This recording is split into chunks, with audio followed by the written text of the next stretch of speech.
We'll delve into drones and thermal imaging and the technologies and how they can be integrated into your workflow. And then finally, we'll look at the specific benefits for asbestos professionals and the future trends.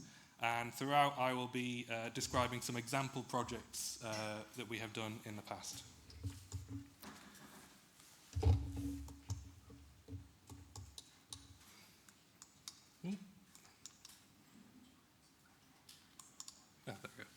So condition surveys are essential for assessing the state of buildings and materials, identifying potential hazards there and ensuring safety and compliance.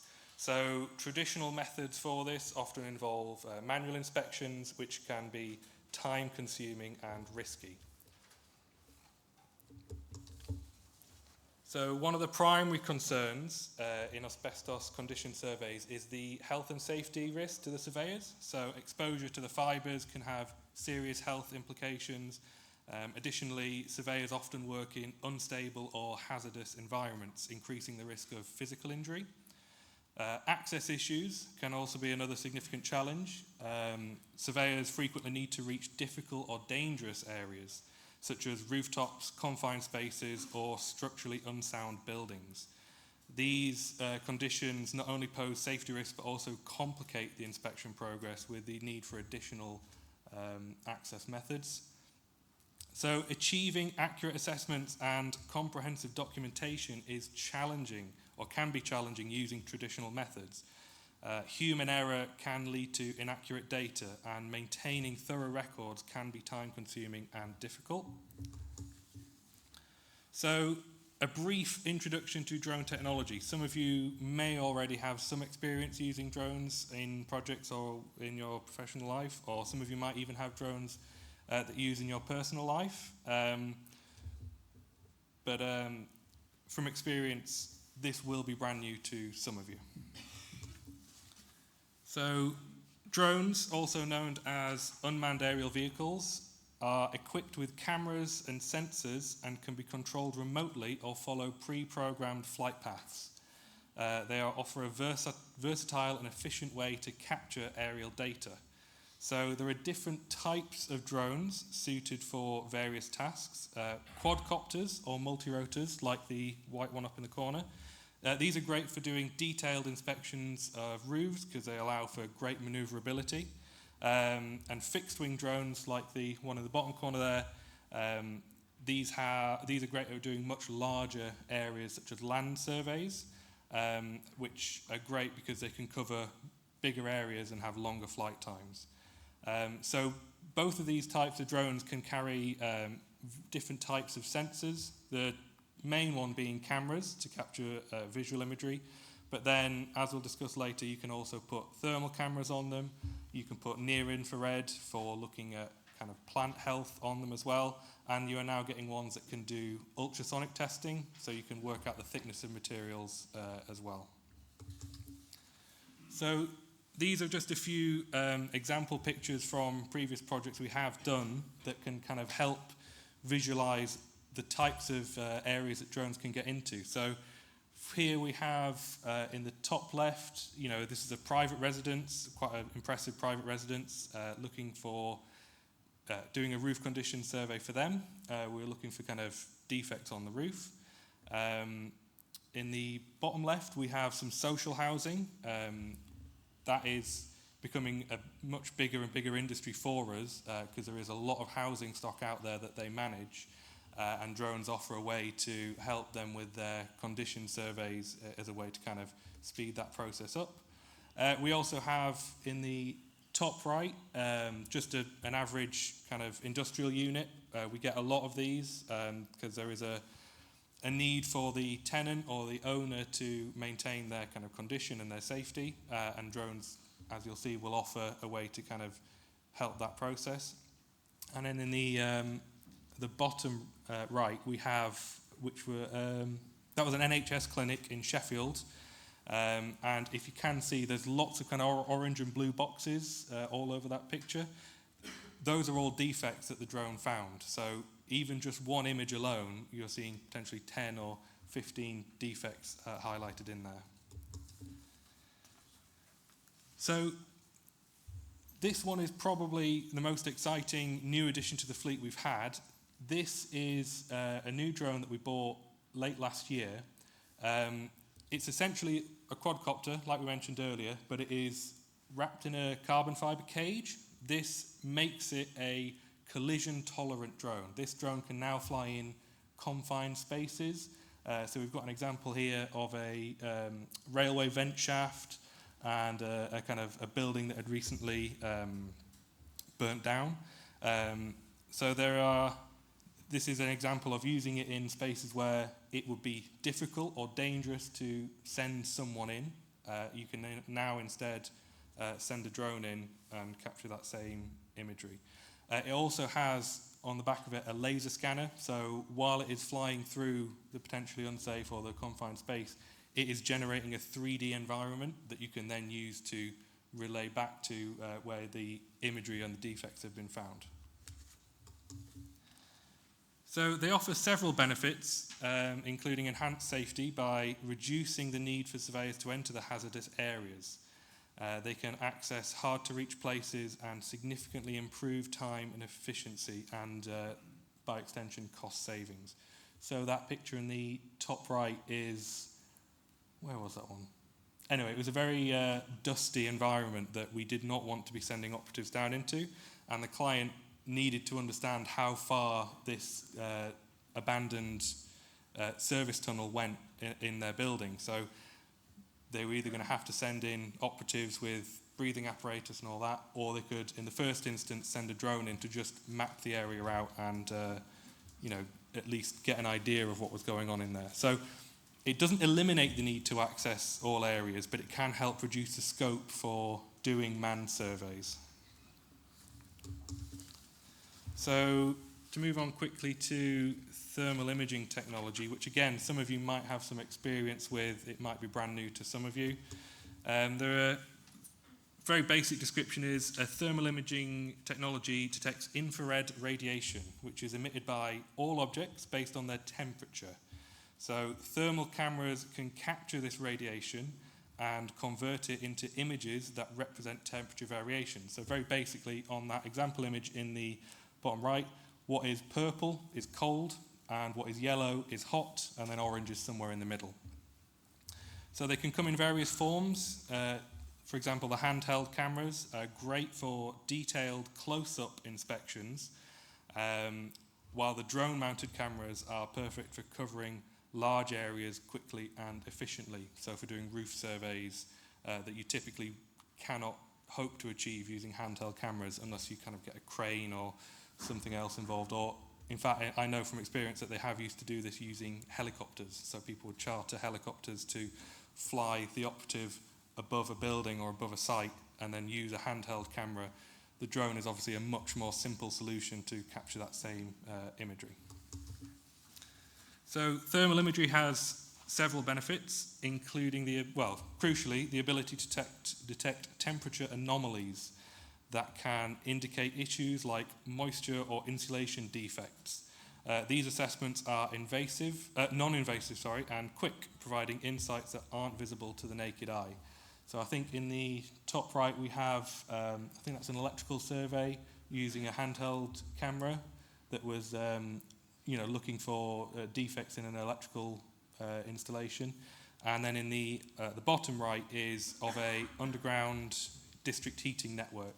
So there is one central boiler that will feed many buildings. I think this one was Sheffield University. They're all kind of heated by one central boiler.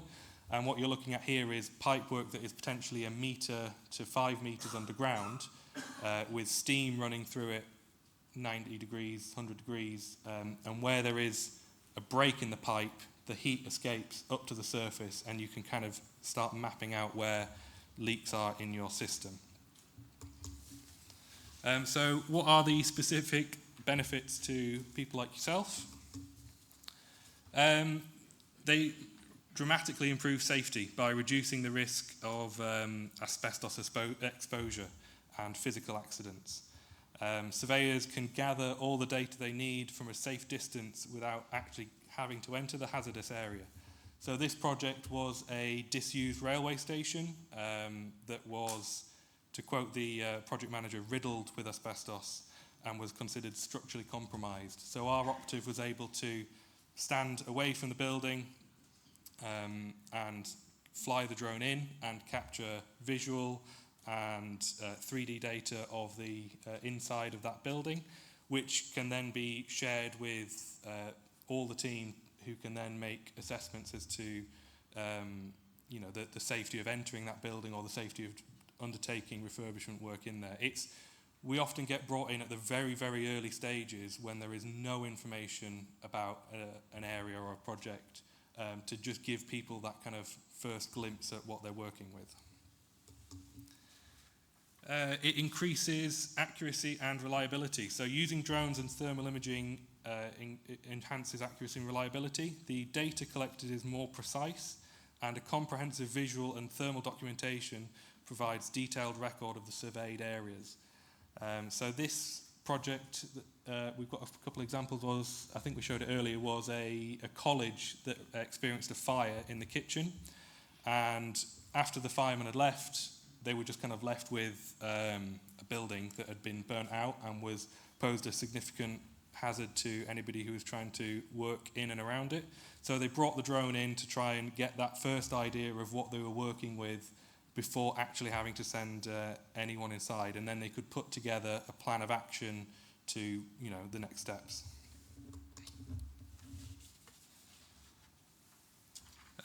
So efficiency and cost effectiveness. These technologies, they also boost efficiency and cost effectiveness. So surveys can be completed much more quickly with less manual labour, leading to significant cost savings. So this is an example image of a university that we did, University of West England, I think. I can't remember. Anyway, so it was the halls of residence that had been recently constructed, and they needed to do a air tightness test to kind of see where there was any air leaking from the building. So using the drone thermal imaging camera allowed them to capture a lot of the information that they needed without the need for mutes and powered access. And I think it took our operative 1 evening to capture all the data needed, whereas it would have taken, from a ground base and a mute perspective, potentially a week to capture all the same information that we were able to capture. So it also, there is improved documentation is another key benefit. So the high quality visual information that we can capture using the drones, so it records all of that, but then we can interrogate that data later on. So typically we try to do it where we're not looking for defects while we're flying, unless there is someone with us specifically looking for the defects. We capture pictures of everything, and then from the safety and comfort of the office, we're able to then pick out the defects and kind of highlight where they are. So the example picture here is a sample of a report, a visual condition survey report we have done using software that we've developed in-house that takes those images, and then we're able to kind of annotate over it where the defects are, and we can give them severity ratings, 1 to 5, and tag if they're a potential kind of water ingress risk.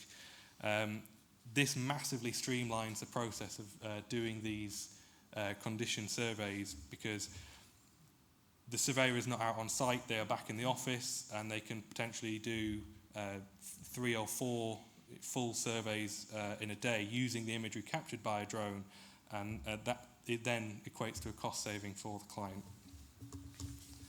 So what are the future trends and developments for this technology? So it's rapidly advancing. I think the key thing that we can expect to happen is artificial intelligence be integrated a lot more into the workflow. So machine learning, the potential there that we've got a wealth of data already of pictures of roofs with defects annotated on them.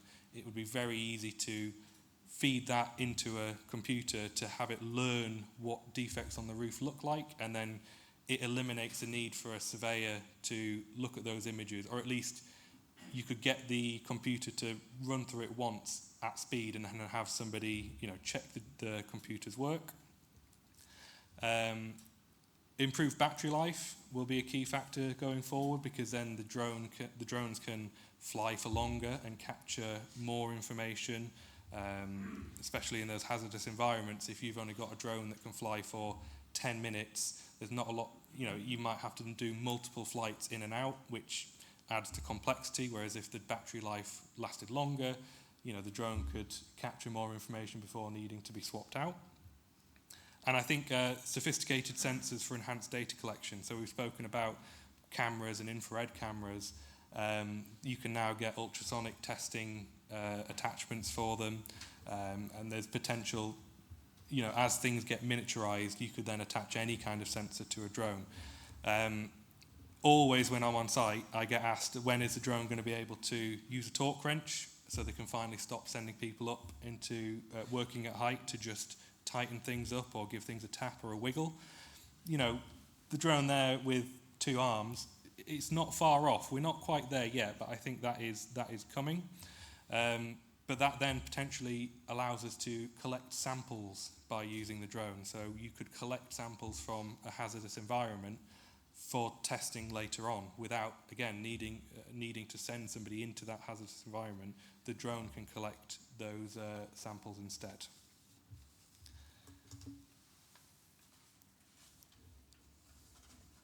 The thermal imaging technology is also evolving. Higher resolution cameras and better data processing software are becoming available, and there's potential for the integration with other data sets such as LiDAR, which is a kind of 3D point cloud technology. So you could potentially have a 3D thermal model of your building, which can then is a very kind of intuitive way of interrogating where there could be thermal inefficiencies or anomalous temperatures on a building. Rather than just having a series of static images, you could have a 3D model that you can zoom in, look around. You can kind of work out if there are trends or patterns on your building of defects. Again, that could also lead into virtual reality. You could have it so that the drone could capture a 3D representation of a hazardous area, and then you could have your surveyors go in virtually after the fact and perform a survey. So they are entering the building, but they're entering it virtually. I think that is potentially going to be another step forward. So there are regulatory considerations about the current use of drones, which we obviously need to keep up to date with. And these could impact how drones are used. Crucially, the big distinction is if you're flying a drone outside, you fall under the Civil Aviation Authority. If you're flying it inside, you kind of don't have to answer to anyone, but you have to kind of make sure that you are doing things safely. It used to be quite a difficult process to get your, what is called an operations manual, approved by the Civil Aviation Authority. An operations manual being what is essentially a long risk assessment method statement that the Civil Aviation Authority rubber stamps to say, yes, we're happy with this organisation flying a drone to this standard. Otherwise, they'd have to check every single project that every single person was flying, which was obviously impossible for them to do. It's now gotten quite a lot easier for people to get into the industry, which is great, I guess. It's helping expand it, but what it's doing is it's allowing, for lack of a better word, cowboys into the industry who haven't gone through the process of writing their operations manual themselves. They're just kind of being given one and copying and pasting their company name into the top of it. And that is a little bit worrying because if they don't understand what they are following, there's potential for things to go wrong. So if you are going to go out and potentially engage with somebody to undertake a drone survey for one of your projects, just keep that in mind that they should understand their operations manual. They should be able to provide it to you upon request. And they have to make sure they have the correct level of insurance and everything for the project at hand. So I've whizzed through that quite quickly actually, but in summary, drones and thermal imaging technology offer significant advantages for modernising and de-risking condition surveys.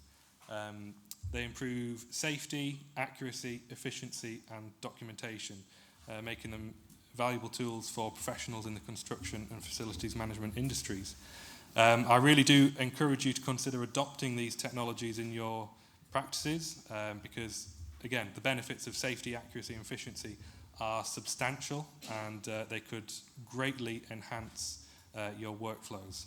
So, yeah, in summary, thank you for listening, and sorry for droning on.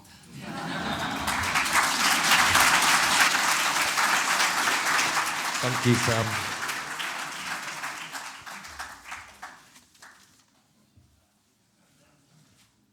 Please welcome our next speakers. We've got Jill Lemon, and we've got Mairead Dixon from Mesothelioma UK.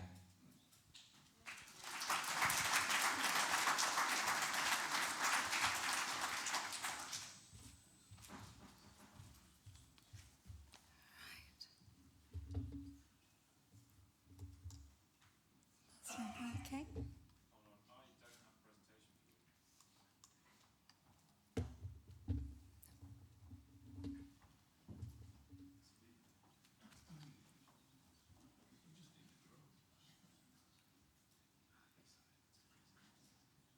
Sorry about this.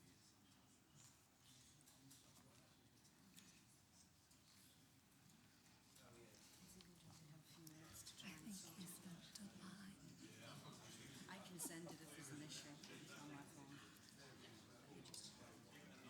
I sent him one with all of us. Let me just, because I have it on my, I think I have it on my phone. I sent emails. I sent it yesterday, the whole one. It's all right though. I can talk. Sorry about that. Yes, my name is Jill Lemon. I am the fundraising manager for Mesothelioma UK and community relations officer. Before I talk about the support we provide for patients, I'll give you a brief history of our charity. Back in 2004, Liz Darlison, our current CEO, worked as a consultant nurse in the lung cancer team at the Leicester Hospital, which is Glenfield. This is a centre of excellence in the treatment of lung cancer, and it was here that Liz realised that more and more patients were diagnosed with mesothelioma. This correlation highlighted the need for more information and support for these patients, which led her within the Leicester team to start the discussion about opening a resource centre at the hospital specifically for the support of and treatment for patients with mesothelioma. With the backing of the lead lung cancer consultant, Professor Mick Peake, Liz approached Macmillan for help. They kindly primed the resource centre until the time we became a standalone charity in 2009, which is when I joined Mesothelioma UK. Having started our time based at Glenfield Hospital, our operational team are now based in the wonderful offices in Mount Sorrel, which is a village between Loughborough and Leicester. That's still not working. This facility was generously gifted to us at peppercorn rent by the father of a family whom Liz and the Leicester team had previously treated. And if any of you passing, always pop in for a cup of tea. It will always make you welcome. Right, so how do we support patients? To help support our patients, we provide a range of downloadable material covering all aspects of this specific disease, which is accredited by the Patient Information Forum, which is the PIFTIC. It's a wide quality mark for health information, and in addition, we have a bank of experts and volunteers who make sure everything we produce is of high quality standard and is easily readable for both patients, carers, and healthcare professionals.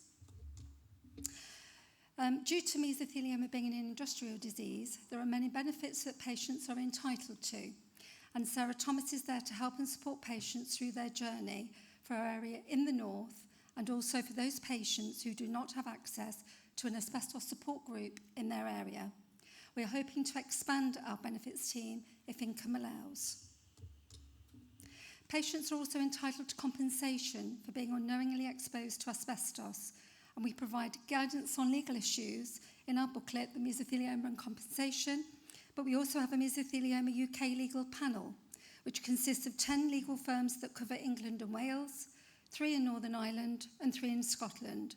All lawyers are accredited by the APL, which is Association of Personal Injury Lawyers. Travel grants are essential to our patients. Mesothelioma UK help fund their travel, enabling them to get to their appointments for a second opinion and to access to trials that are not available in their area. As you can see from the slide, we have allocated so far £50,000 over the last 3 years. We fund a research centre based in Sheffield, which was established in 2020. The research is to further improve the care and experience for patients. Our completed research is the MAG study, Mesothelioma Asbestos Guidance Study that is, which is for healthcare staff, the GEMS, the Gendered Experience of Mesothelioma Study, and the MIME study, which is the Military Experience of Mesothelioma Study. Current research projects are progressing well and will be reported on our website once complete. It is essential that we learn for our patients and the experiences they receive to enable us to work with the NHS and to guide and share best practice with them. The Mesothelioma also have a research fund. Meso UK also provide grants of up to 40k for independent research projects, and the 4 themes are as listed: the diagnostic pathway, symptom control and quality of life, monitoring and follow-up, and improving access. Our specialist services, which are dedicated armed force services, not only includes our specialist nurses reaching out and supporting our veterans who have been unknowingly exposed by serving for their country, but also research and information. We also fund the only clinical nurse specialist in the country who is dedicated to supporting patients suffering from peritoneal mesothelioma, which necessitates that level of specialist care. We are here to amplify the patient's voice by publishing research, sharing patient stories, like Michelle's that you're about to hear in a little while, getting the patients and public involved, our trial management group, which is, we have a trials app, projects and campaigns, as in our Don't Let the Dust Settle campaign, which is challenging the government to remove asbestos, and the fight goes on. Not many people know about mesothelioma, but we do. Mesothelioma UK fly the flag for meso, and we hope you will too. Thank you.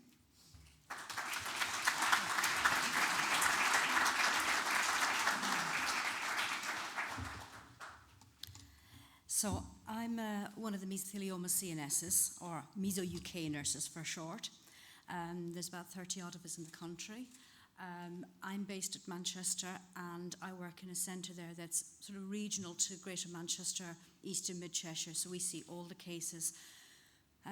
The diagnostics are often done out in the tertiary hospitals, or local patients obviously come through us. So listening to the previous speakers this morning, it's like a very different world from ours. Ours is sort of the back end where the patients have already got they've already been exposed, it's done the damage, and the exposure obviously many years ago. My previous history is I've done 35 years nursing, and all of that time I have looked after mesothelioma patients. Now, the numbers of those vary at times because lung cancer was predominantly the bigger cancer that we dealt with. But we've always been that sort of centre. I was ward manager for a number of years, and I got tired because I was getting away from the patients. So when this job came along, I was successful, and I have to say, brilliant choice. This is a fantastic job to be in. It's a very depressing area sometimes, but I have to say our patient group are fabulous. They're hard-working people who don't deserve really to be here and have something like this in their chests. So one of my big things is whatever you guys can do and to prevent this for the future, this is what we need to do. This is what we need to work to. Okay, so start off really, what is mesothelioma? I'm going to talk a little bit about our role. I'm going to talk about the current treatments and trials, and then I'm going to talk about a quick patient story, okay? So, this is meso. This is a CT scan image of like a chest x-ray, but it's a bit more detailed. So, if we look at the right lung, we see a nice clear lung, okay? We see two nice angles down here at the base. This is called the costophrenic angle, this one closest to me. And we always look at that one. That's one of our key things we go for. If you go over to the left side of the chest, that left lung, you can instantly see what shouldn't be there. That should be nice and black. There is a column there which on the right, your right-hand side of the spine, and that's your aorta. So that should be there. But you can see the side of that aorta is all irregular, bit thickened. That shouldn't be happening. That is not the aorta that's thickened, that is the pleura. And if you go all around that lung, and particularly in the base, you can see the amount of disease that's sat in there. This is what we would probably class as circumferential disease.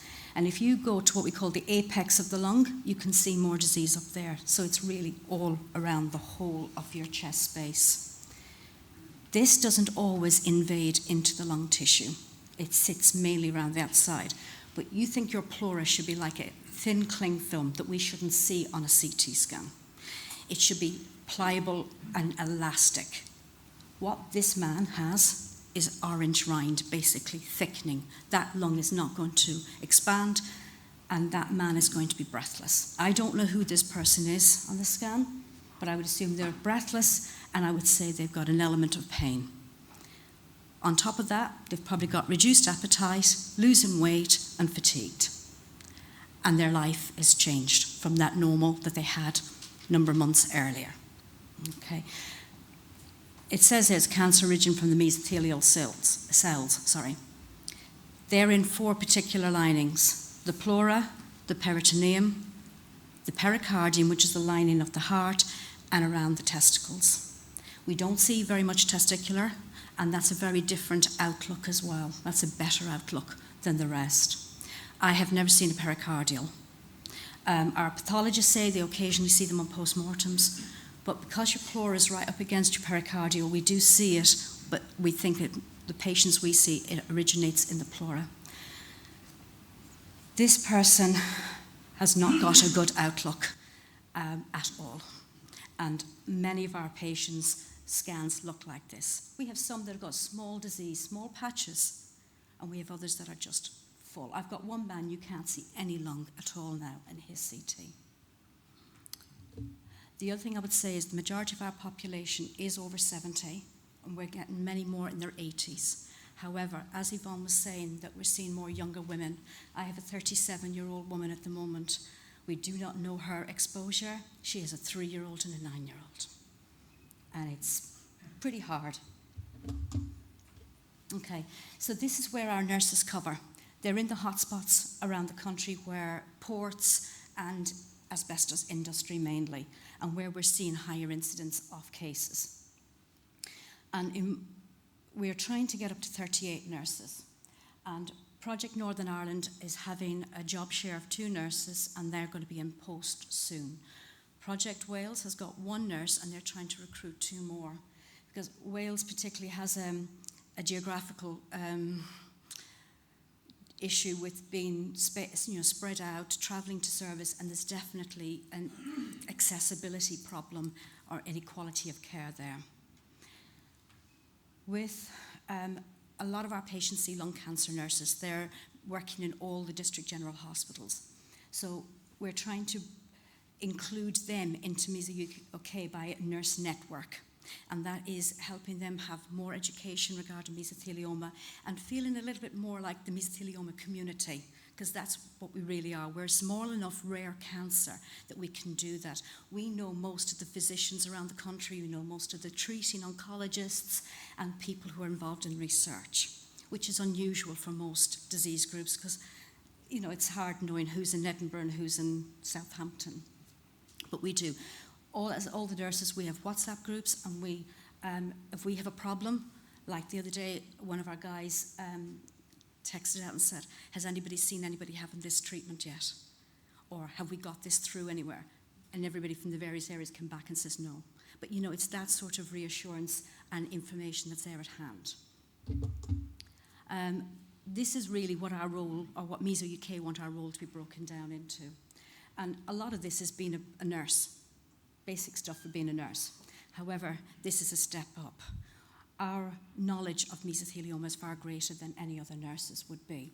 We work with it, I live with it 24 hours a day, really. We have advanced communication, and we also have advanced skills, so I can assess patients' chests, I can listen to them with stethoscopes, I can order scans, investigations, I can order medication. Expert listener, that goes without saying, that's what we all should be doing, picking up what we need to pick up. Trials and treatments, I'll go into treatments in a minute, but from a trials perspective, a number of us are principal investigators for research trials. We don't do clinical trials as where drugs are given, but we do things that are, say, observational studies or audit type studies. So I'm leading for our hospital at Wythenshawe in Manchester, and just a bit of a bragging, we're the top recruiter at the moment for that. And then symptom management, that is a huge. These patients are breathless, first and foremost, and a lot of them are in pain. We are so happy when we see patients who haven't got pain, but we do have many of them in that situation. So we spend a lot of time managing those two symptoms. Also, appetite's a massive thing that we're involved with. And what isn't there really is the relatives. The relatives are a huge part of this. They come as part of the package with the patient. That patient needs them to be on form to help support them. So we really don't see them as a separate, and sometimes, to be fair, we spend more time with the relative than we do with the patient. So we have to assess what's needed there. But navigation is probably one of the biggest things we do, making sure these people get through the pathway, get their scans on time, get the treatments booked in, and do all the explanation along the way. But also, we navigate things that are not necessarily related to mesothelioma. Like I've had 2 men this week. One is my 29-year-old. That's my youngest patient at the moment. And then one is a much older man who's just started. Both have hernias. We need to get those fixed. People see mesothelioma, they don't want to do surgery. They back off from things like that, but we've got to try and convince them that these patients are fit enough for surgery. And hernias, I don't know if any of you have ever had a hernia, I haven't, but they're a real niggle. They affect quality of life, and in our 2 patients, that's their biggest problem. So that's what we've got to try and fix as well for these patients.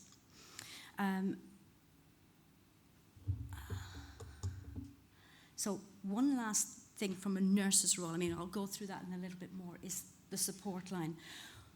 We have a free phone number that they will ring into Jill or one of the girls in the office. They will send us through emails. All of us as nurses take shifts, so we will do probably, I do about 3 to 4 mornings or afternoons in a month.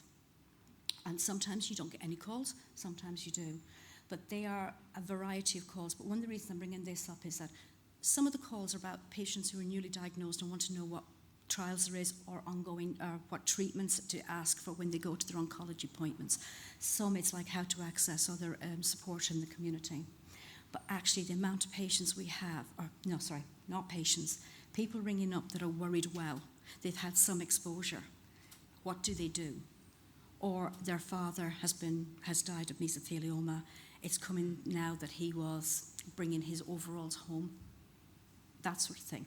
Likewise, if the mother has died of exposure through the husband, are they at risk? I've had people ringing up saying my ceiling in my kitchen, I've just found out, is asbestos. Or the floor tiles in my lounge, one woman rang up and said that she had a new fire, so they've drilled up the floor, or channeled out the floor, which they've realised now is asbestos, after what was the exposure to her children in the house, including the workmen and herself. So this is quite a useful thing for anybody nationally. We have a variety of calls, and some of them are just very easy to answer. But these worried well ones are the more difficult ones. We know it's probably low risk, but how do you really assure these people? I'm a nurse. I'm not somebody who works with asbestos or in the asbestos industry. But also it's how to protect themselves in the future. If, like for that woman who's living in a house with the ceiling and the floor being asbestos. So yeah, some of these challenges we find each day. I will tell you about a man that I was speaking to this week before I talk about treatments. He's been with us now for about a year. He's in his 70s and thankfully doing well. His son has just run into problems. He's early 40s. and he has just had a number of scans last week and was going back, I think today, for some results and to decide what other further investigations. But they're suggesting it's something based in the pleura, which obviously mesothelioma may be one of them. I'll call this man Alan now. He used to take his son into boiler rooms to do work from the age of 14. So this man is absolutely terrified. He's not sleeping, and he is just waiting to hang on or to get some good news from these tests that are coming through. But he knows there's something wrong anyways, but he's just hoping it's not mesothelioma, because he said, I don't know if I can cope with the guilt. He didn't know what he was going into at that point. But, so anyways, treatments. We don't have many, okay? We are limited. I've worked with lung cancer patients for many years as well, and the rate of options that they have got has increased amazingly since about 2015. It's so hard to keep up to date with it. I don't know how the nurses in that area do, because it's just changing all the time. We had, the standard was PEM carbo or PEM-CISP. That's the shortened version of the chemotherapy drugs. And we started using those in the early 2000s in our unit because we were doing research there. But it's about 2007 they actually got licensed. So from 2007 until 2022, we didn't have another drug licensed, or two drugs, which is the ipilimumab and nivolumab. Going back to my time in the 90s, we used to give them treatments. We would give lung cancer, but we would say to them, we don't know if this will work. We're not sure it's going to work. But patients were that desperate, they took the gamble. We probably wouldn't offer that nowadays, but we did back in the 90s. So ipilimumab and nivolumab, and we shorten that to ipi-nivo for patients really, and for ourselves. That is an immunotherapy, 2 immunotherapy drugs that is given in what we call first-line treatment. So when you see a new patient, that's the first thing we give them. It is more tolerable than chemotherapy in general. It has less side effects, some people would say. We have had a steep learning curve since we started using this. We have had side effects after side effects after side effects. Some are very manageable, some are not. We have to stop treatment for. And this treatment can go up to 2 years. When side effects happen, none of us know. So we can't get complacent. We try and really tell patients, just because you've been on this 6 months, most people think they're tolerating a drug then, but that's not the case. Your immune system is boosted, and it can turn against you, literally. It can attack normal cells instead of abnormal cells at any point. And what it attacks can be any cell from the top of your head to your tip of your toe, except for your bones generally. So it is very, very varied. Chemotherapy we give if the immunotherapy is not working, or if we have to stop the immunotherapy, and when disease progresses, we go to chemotherapy. There is a few patients we cannot give ipi-nivo to first line, and that is if they've got an autoimmune condition such as, say, rheumatoid arthritis, colitis, Crohn's disease, because if they're active at the moment, we could worsen them with immunotherapy. So we don't want to take that risk. If somebody's got one of these diseases and it's been inactive for a number of years, we can get away with it. With chemotherapy, it's 3 cycles over 3 weekly cycles, and it's 4 treatments, and then you stop, and then you're monitored. With third-line treatment, if chemotherapy's worked before, we may give it again if there's a decent length of time. If we have clinical trials, which we've had a dearth of clinical trials for the last few years, partly because of COVID, but partly because it's just not, it hasn't got the funding that other, like lung cancer, will have. So we have a few trials at the moment, which are drug trials, and we have some radiotherapy trials starting, which is quite exciting for us.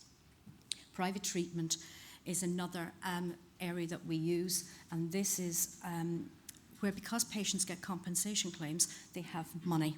So we use that to fund private treatments. The private treatments are not seen as good as the ones on the NHS because they haven't got the evidence, but it's still worthwhile trying because you never know which of these treatments is going to help. Okay. So my last slide is a man called Eddie. 74-year-old guy who worked at a power station south of Manchester. And he was diagnosed in November 16, which was the week before I started this job. And he has lived until 2 weeks ago. He knew about mesothelioma. He was not surprised when he got it because he had a number of other friends who had already had it or had asbestosis. And one friend was currently going through benign pleural thickening diagnosis, who is still alive, but has been oxygen dependent since the day he was diagnosed. So just because you have mesothelioma is bad, but other things can be just as bad as well. Might not kill you in the same way. So 8 lines of treatment Eddie had, including 6 which were chemotherapy. He responded every time. Now, he was a success. We don't see that many people living for 7.5 years. Obviously, the time goes longer, less survive. And he participated in 2 trials and was very happy with the care. We've seen this man regularly. We had him in clinic on a regular basis, and he developed a very good relationship with us. He developed a very good relationship in the meso community as well, in the sense that he attended our support groups, supported other patients, and the AMD days. Do you all know what an AMD day is? It's Action Meso Day. It is the first Friday in July each year. It's like a public meeting run by mainly the support groups. You have one in Derby, I have one in Manchester, and we get politicians to speak and try and raise awareness on asbestos issues. Now, personally, in this room, I don't know how many people know of anybody with mesothelioma. I have had 3 friends who have died of this. Jill has had 2. This man, my personal friend. I've known him since the 90s. And I became his nurse, which was a little bit awkward, but actually, we worked it. I don't want any more friends to have mesothelioma. I don't want any of you to have mesothelioma. And I would say working in this job has been a privilege, really, because I can't do anything about that, but I can help them on this end. So we need you to do that bit of work, okay? So I'm going to hand you over to Jill, and she can finish off. Just that last slide.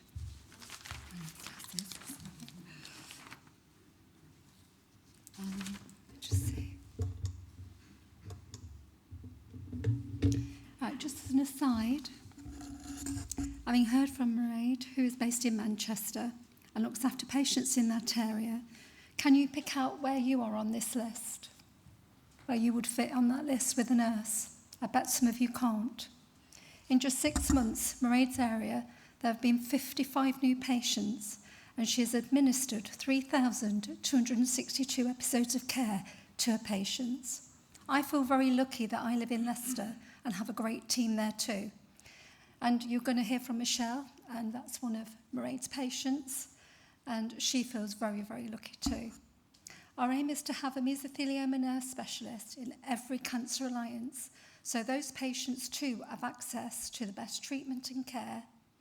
And so please come and talk to us in the break and get to know about the work we do. Thank you very much.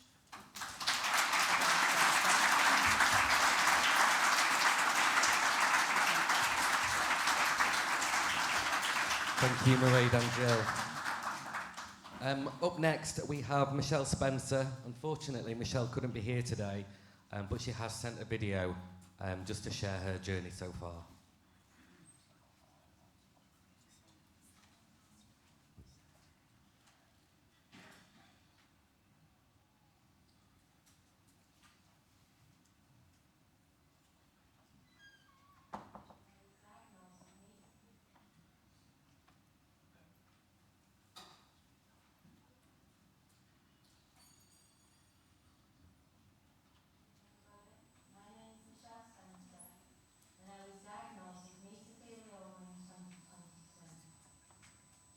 I was 60 years of age.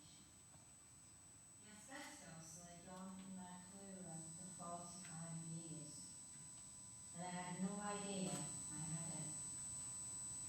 In 1976, I began a course I was right now. I was 15 years old. I was employed there as a telephonist receptionist, and I could never envisage that job was going to be a death sentence. This is actually the letter that my mum kept, offering me the job on the 19th of May, 1977. I don't know how long years ago. It says, "Dear Michelle, thank you for attending the mill for an interview. As a clerk typist and telephonist at a commencing salary of £19.04, plus £5.25 supplement per week." That would be money, right? I could never envisage, like I said, that this would be my death sentence. Everyone thought I was really lucky getting this job. I had my own little office and I loved my little job.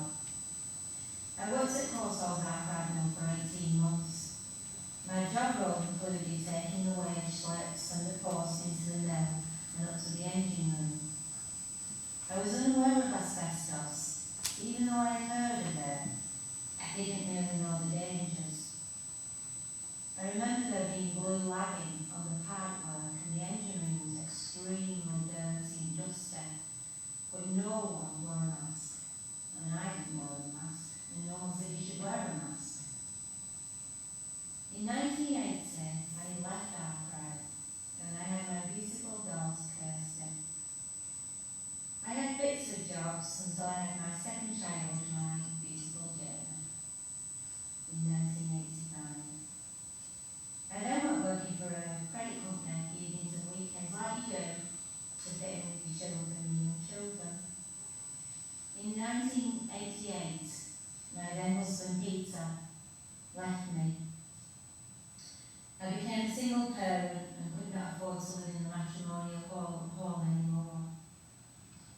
I was very young and very naive when I married, and decided at the outset of the divorce that I would retrain and do something new for a change. I went to college and trained as a chef. I did 3 years full-time college and 3 jobs to keep the children and I afloat. It was tough times and a struggle in those days. You were actually better off not working. But my mother had always brought me up with the mindset, you work for your money and you didn't get handouts. In 1998, I met my second husband, Nigel. He had 2 boys who came to live with us. Kirsty by this point was 19 years old, and so she left home. Everything was good, and I had never experienced someone putting me first, and life was very, very good. In 1998, my mum had a stroke, and shortly after this, it turned to dementia. She was diagnosed with this in 2005. This was hard, as my father passed away when I was 6 years old in a car accident. So I was my mum's sole carer. She never remarried. She went from being a confident, strong woman, running her own business, to being dependent on me for most of her needs. This was a strain, but the right thing to do. In 2001, I commenced at Buffalo Prison as a chef. I enjoyed the position. It was nothing like I thought it was going to be, and I continued to work there for 22 years. During this time, I was looking after my mum as much as possible, seeing her in the evenings and weekends. During my time at Buffalo, I was asked to do my teaching qualification, and the education outlet said it would take me on full time. I needed to do this very quickly due to the obligations I had with my family, and especially my mum. So I did a 2-year course in 9 months. I don't think Nigel saw me in those 9 months. I was continually on the computer. I qualified as a tutor in 2009. It had been very hard work, and my whole aim was to do less hours and look after my mum more and be with my family more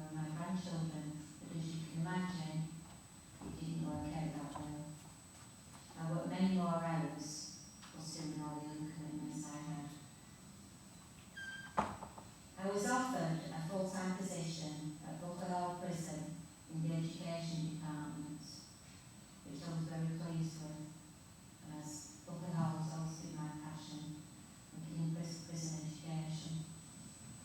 I love my job.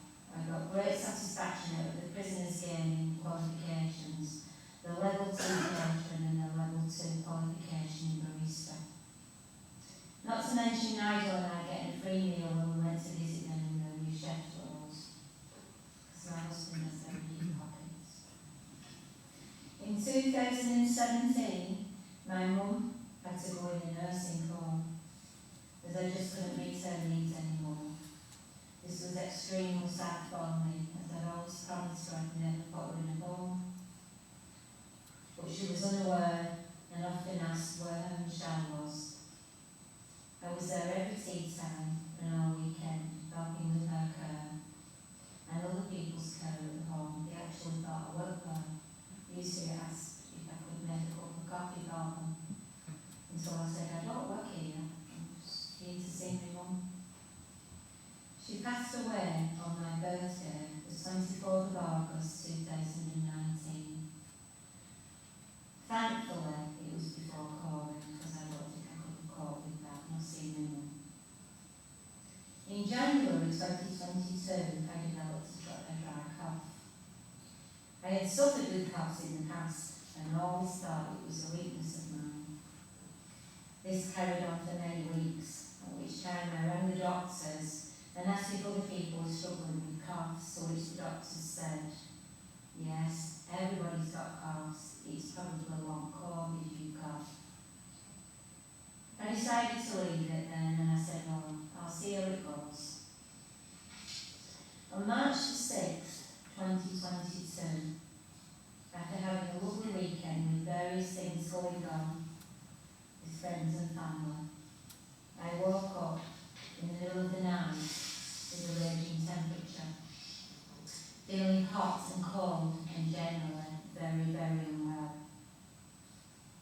On March the 7th, 2022, I couldn't breathe properly, and this would be the start of my decline. I attended A&E and was seen very quickly, had an x-ray, and they informed me that I had a problem with my left lung, and they were referring me very quickly for a CT scan. Still without full results, I was admitted to Fairfield a week later due to my oxygen levels being so low. I was kept into the weekend undergoing tests and examinations. I asked if I had pneumonia on the Sunday, as no one had told me anything, to which the doctor replied, oh, did you not know you had cancer? It was startling to hear that. Sometimes I do think certain doctors do not realise how unkind they can be. I told the nurse I couldn't possibly tell Nigel. She was very, very kind, rang Nigel to come collect me, took him to one side when he arrived and explained what was wrong. There were many, many tears after that initial shock. Tests came in fast and furious after that. Biopsies, which are not pleasant at all. I think it's preferable to have a baby. Quite painful. I had another wonderful experience with the doctor at Rochdale and Burma. They told me there was nothing they could do for me. It was terminal, and they couldn't treat it. Again, you can consider the doctor. April 2022, I received my diagnosis. Nigel and I were away for our anniversary at this point. So, I couldn't even say the word mesothelioma, let alone know what it was. I called it everything but the correct name. The doctor who rang me this time was absolutely lovely. She explained everything. She said she was really shocked with my diagnosis. It was very rare when I was quite young to have it. Although I do know people younger than I. I I really didn't understand the severity of the diagnosis at this point. I was referred immediately to the Cecilia unit at Wythenshawe when I returned off holiday. Dr. Taylor, the specialist there, explained my condition. He offered me chemotherapy. I asked him, what if I don't have chemotherapy? He said, well, I'll give you 6 months to live. I wasn't ready to give up, and I'll never be ready to give up. I commenced on chemo the week after. Everything was really quick after that. It did quite a good job actually in reducing the tumour. Although it's the worst feeling in the world, and the worst thing I've ever been through in my life, it did the trick, and I had 13-month respite until growth occurred again. Nigel and I got quite a few things done in that time, quite a few holidays and lots of memories with children and grandchildren. I commenced on immunotherapy in September 2023. I had very high hopes for immunotherapy because I'd been with somebody when I'd been having my chemotherapy, who'd been on it for 5 years.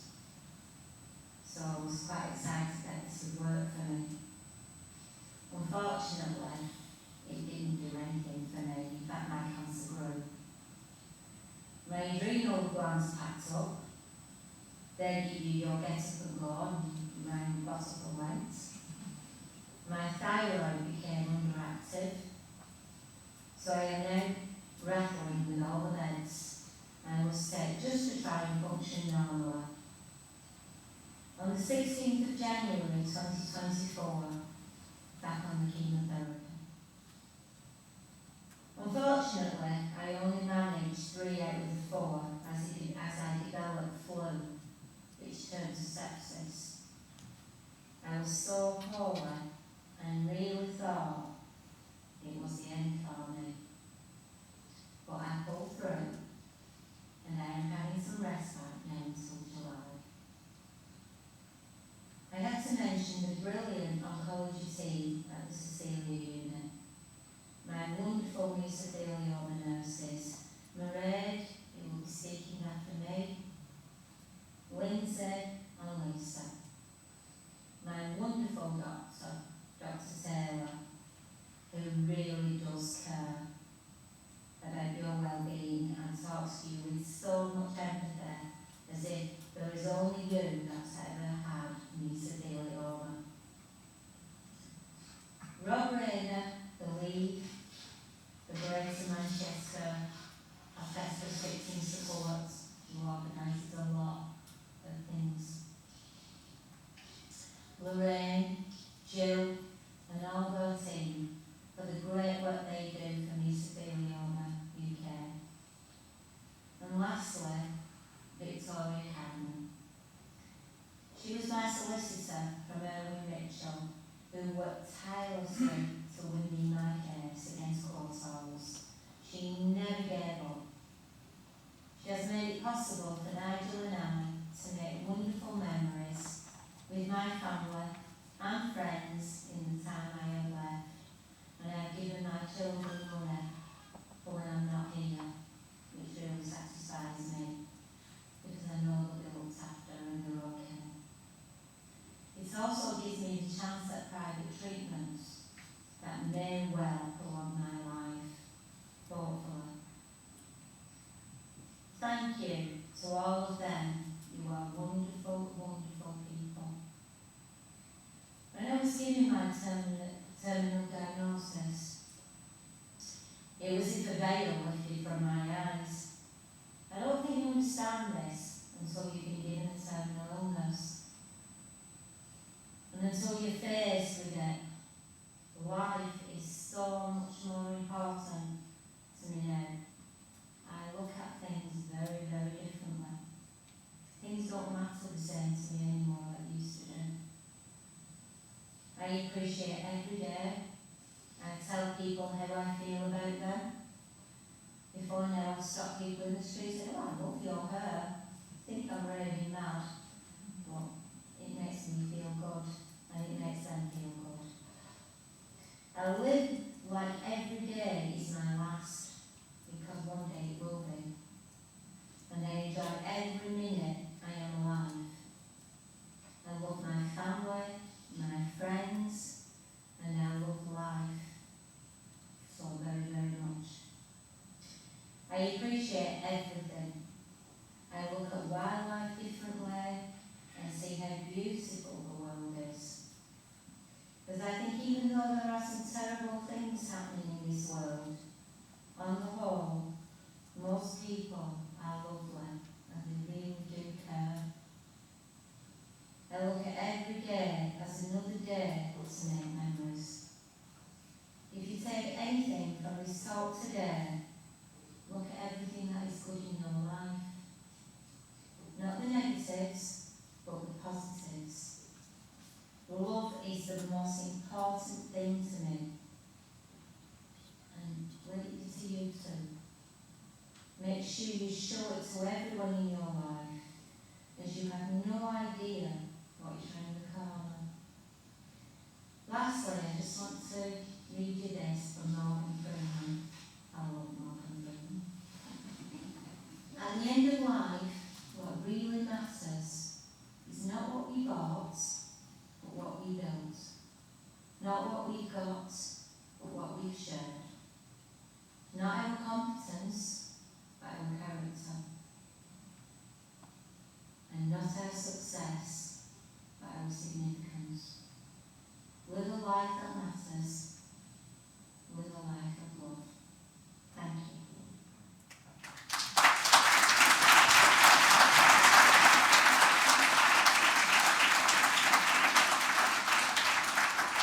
Thank you to Michelle for sending that video. I think that brings it home while we're all here. So up next, there is a slight change to the speaker. Roger Willey sends his apologies, but we do have the lovely Emma Willey in his place. Emma's going to be presenting on behalf of Roger, and will also hopefully be joined by Cristian Ramirez from Chile. Thank you. Okay. It's really, really hard to follow such an emotional journey that, in terms of speaking. I feel particularly emotional, so give me a minute or two to calm down. I joined the asbestos industry in 1992. I was one of, I think I was the first female analyst in Scotland. I was definitely one of the first. And I kind of got taken on by the removal contractors, the strippers. And they took me under their wing and kind of looked after me, you know.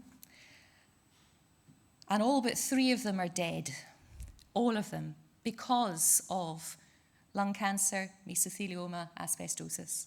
So to then hear that story, it makes me really, really emotional. I suspect every single person in this room is affected by it, stories like that, and knows people like that, and that's why we do it. That's why we do what we do. So, in your programme, it says that this next bit is presented by Roger Willey and by Cristian Ramirez. Brace yourselves for a shock. I am not Roger. Okay. Nor am I his wife, okay? Let's be very clear about these things. I am his daughter. Rog, many of you know him. He was one of the pioneers researching into ways of analysing asbestos way back in the 70s. I think I was about 4 years old when he first started working with it. He is a scientist. He has a very clinical mind. We're very different as people. I tend to be more flitzy, you know. But he really has done a lot of his work has led directly to 4 changes in legislation. So he's pretty good. Cristian, in fact, yes, Cristian, who I am really hoping. This is not my party, okay? So if it doesn't work, it's his fault. So is he on the stage? Oh, he's on. Ooh. Everyone go, ooh. Yay. Oh, you're great. Cristian, literally jumping around the screen just there, is sitting in Chile, Santiago in Chile, right now. I cannot remember what the time difference is. Yes, very early. Cristian has over a decade of experience in the environmental services, focusing on industrial waste management and asbestos risk control. Roger and Cristian got together. That's why Roger should be here presenting this. Hang on a second. Next. This is a great button. Back, next. Even I shouldn't go wrong with this. Look at this. So what I'm going to be talking to you about now is, and Cristian as well, yep, he's still there, woohoo, is the establishment of the very first asbestos accredited lab in Chile. Again, woo, okay, woohoo. Why did we do it? For sound economic and social reasons. Listen to what we've just heard. And how did we do it? From 8,000 miles apart. So I am hoping Cristian is going to be able to beam in and give his version of events. Cristian, are you there? I'm here. Oh, hola! Yay! Yeah, How are you today? thanks. Quite good. Good. Good morning. I'm very cool. Pleasure to be with you today. Excellent. Do you want to give your presentation and I'll see if I can move the slides as well? Okay, perfect. Okay. Go. There we are. Okay. Good afternoon to all of you. As I said, here in Chile is cold, dark, but it's very nice to be with you today. I would like also to thank UKATA for inviting me to the conference and to present a journey that Roger, Emma, and I started nearly 6 years ago with an important achievement, which is the first accredited asbestos lab in South America according to UK standards. As Emma said, my name is Cristian Ramirez-Lynch, Managing Director of BRISA, a Chilean waste management company based in Santiago since 2000. Well, I would say the use of asbestos here in Chile was banned in 2001, but we started working in this field in 2010. Our first project was connected to the food industry when they had to eliminate the refining oil plant that used asbestos in the process. We had to elaborate the whole project, assess the risks to remove the asbestos, the plan of work, and control the quality of removal activities to assure decontamination and the health, obviously, of the workers. We can go to the next step. However, there wasn't official guidance to assess and manage asbestos project, nor standards or recommendation of how to remove them. So to elaborate the project, we had to agree with the authority the measure that must be implemented. In this sense, we soon realized we didn't have a proper legal framework with obligations, requirements, and more importantly, with a standard of work capable to prevent and control the risks that workers, as well as others, would face when they're exposed to asbestos. In fact, we only had few instructions stating when and how a plan of work must be submitted to the authority. In our long and faithful conversation with Roger, he always says that our current state of development looks like the one existing in UK in 1977, when asbestos control measures depended on the perceived risk of each inspector or official. The other problem we faced was the lack of an authorized lab to analyze air and bull samples. Not even the national lab had authorization to do so. Actually, they still don't have the accreditation. In Chile, there's two protocols enacted by the National Laboratory that gives general recommendation for air and bull sampling, which, according to the document, can be analyzed by PCM, PDM, or TEM. But they don't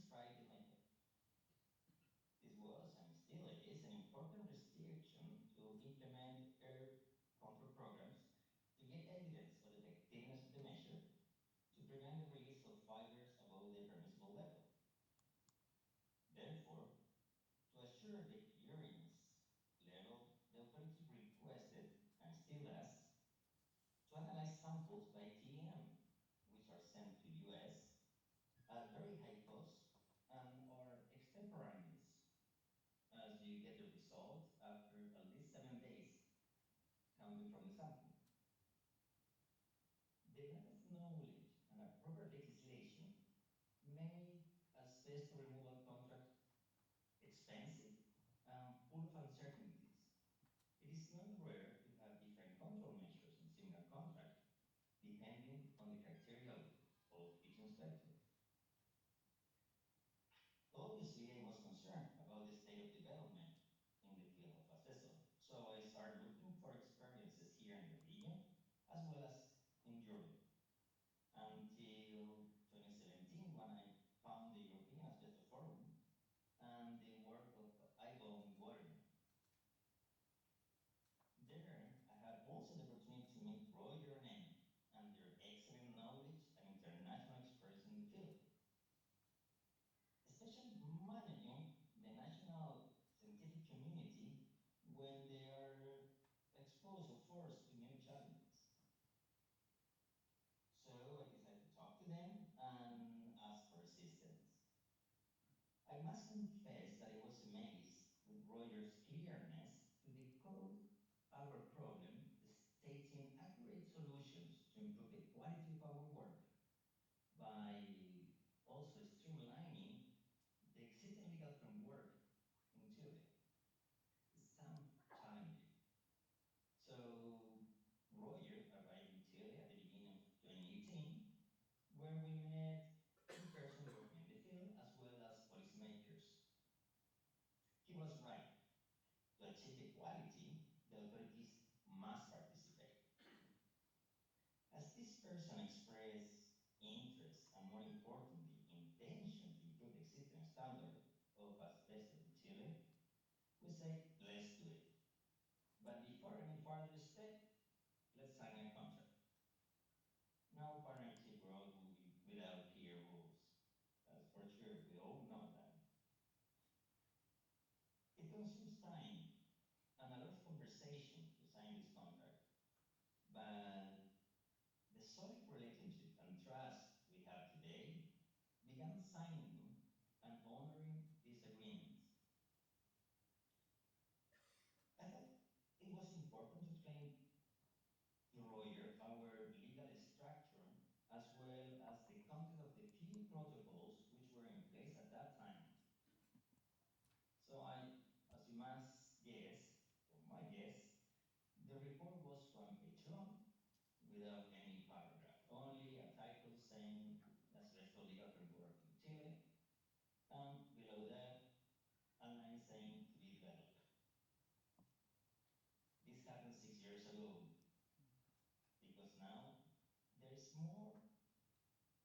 something more than an empty page, interest and intention.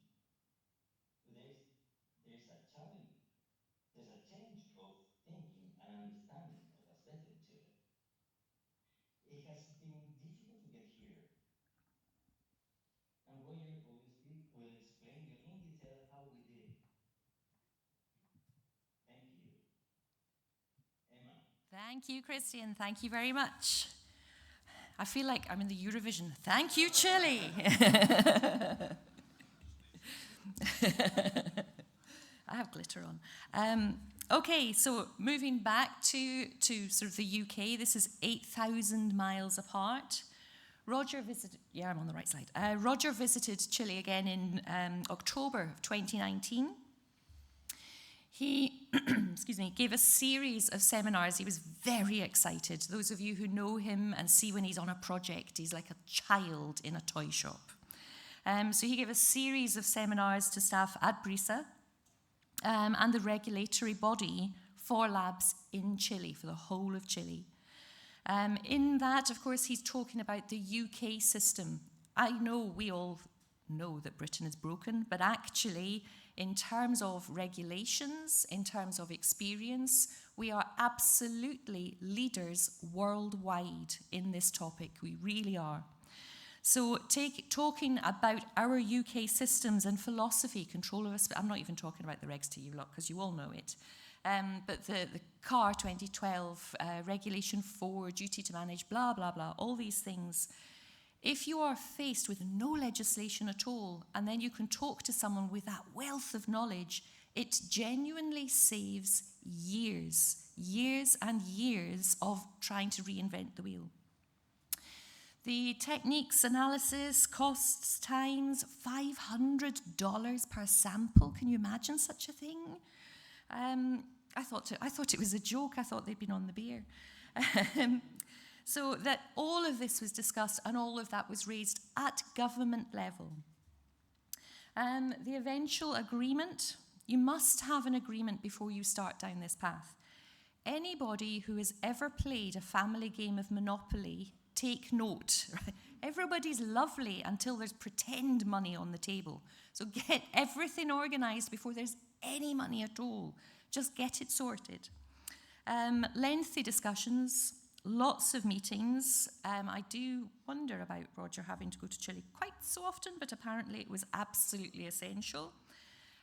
It was difficult, it really is. It's not just a language barrier. There's cultural changes and differences as well, and is very, very time-consuming. And then, of course, a disaster, absolute disaster, COVID struck. The biggest single difference to, or biggest impact to our working processes since World War II. We were all affected by this, all of us. Total lockdown in March 2020, so of course we were all stuck here, and it lasted because of the different countries and the different rules until December 2021. No flights at all, and Roger and Cristian were unable to continue with a programme of visits, but they could do things in the background, couldn't they? We sent equipment. You couldn't send humans, but you could send equipment. So we literally packed up half of the lab. Should have seen the quality manager's face. She didn't take it well. Microscopes, fume hoods, the whole lot. Cristian, meanwhile, is getting all the permits, premises. He receives it all. Hurrah. There are no facilities in Chile for training. There's no facilities for the supply of consumables. They don't have filter pads. They don't have Cargill fluids. They don't have stuff like that. It's all got to be imported. So, of course, we sent it across, didn't we? And Cristian was very well using COVID downtime to develop the contacts and specialist suppliers. Post-COVID lockdown, hooray, we can all move. We're all allowed out again. Hurrah. Face-to-face training, particularly when you've got language barriers, it has to be face-to-face training. It really does. Glasgow and Santiago, Cristian came across here as well. BOHS, systems for explaining QA, quality assurance, quality control, RICE, AIMS, blah, blah, blah, all of that. Roger went back to Chile again. Are you seeing a traveller here? So we did have a chat about expenses. And he went and did the full audits, so I demanded photographs of him actually doing the audits. He did do them. And that, of course, is based on, we've been UKAS accredited since before it was called UKAS, so we have a lot of experience with that. Following some remediation work, that's the point of doing this, isn't it? Then we made an application for accreditation to IN. And I said, what's IN? That was made mid-year last year. It's the, now, excuse me, I struggle with English frequently. So, Instituto Nacional de Normalización. Can I have a round of applause for that? Thank you. Thank you. It's the Chilean accreditation body, which is the equivalent to UKAS. It's founded in 1944. That's before the end of the Second World War. It's very well established.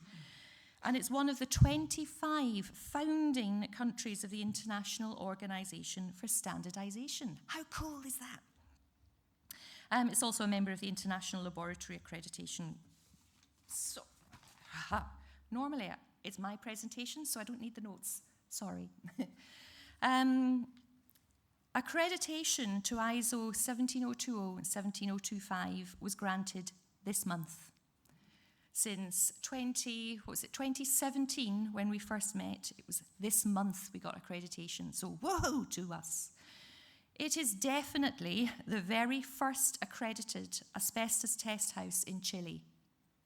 And we are really chuffed. We think it's the very first, is definitely one of the first, we think it's the very first in South America. South America as a whole has a population of 425 million people. That's a lot of people. Chile has a population of 19.5 million people. That's how many people potentially we can affect, that we can protect and look after, so we don't have conversations like we heard before me. What next? Obviously, there's going to be a very big need for asbestos training at all levels. I've put my hand up that and said, right, I think it's time I went, don't you? BRISA introduced the extensive portfolio of high-quality courses provided via UKATA. And that's a massive, massive thing for this organisation, for all of us here.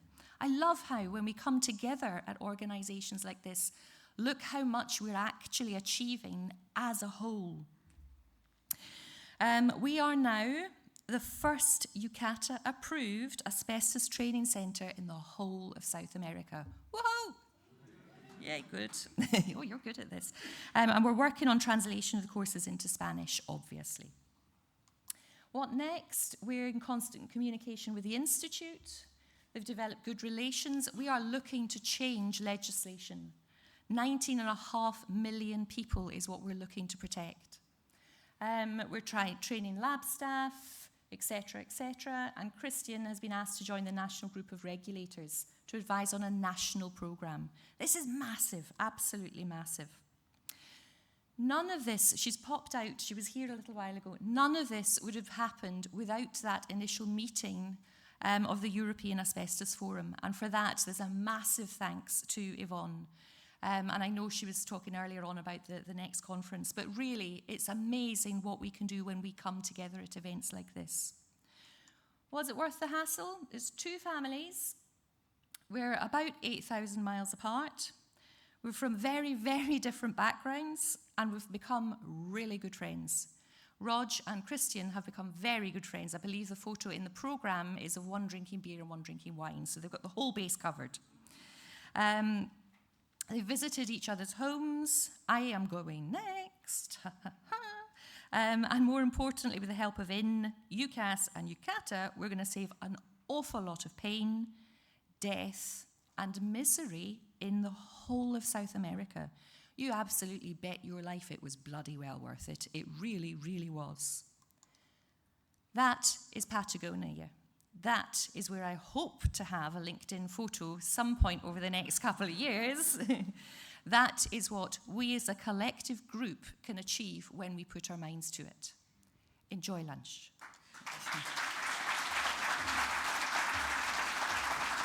Thank you, Emma, and to Cristian. That was seamless, well done. It's now time for lunch. So the lunch is going to be served in the dining area, which is just through here, to your right, and then if you go all the way to the bottom of the dining area, we've got a private area there for lunch. And we'll see you back here at 2 o'clock.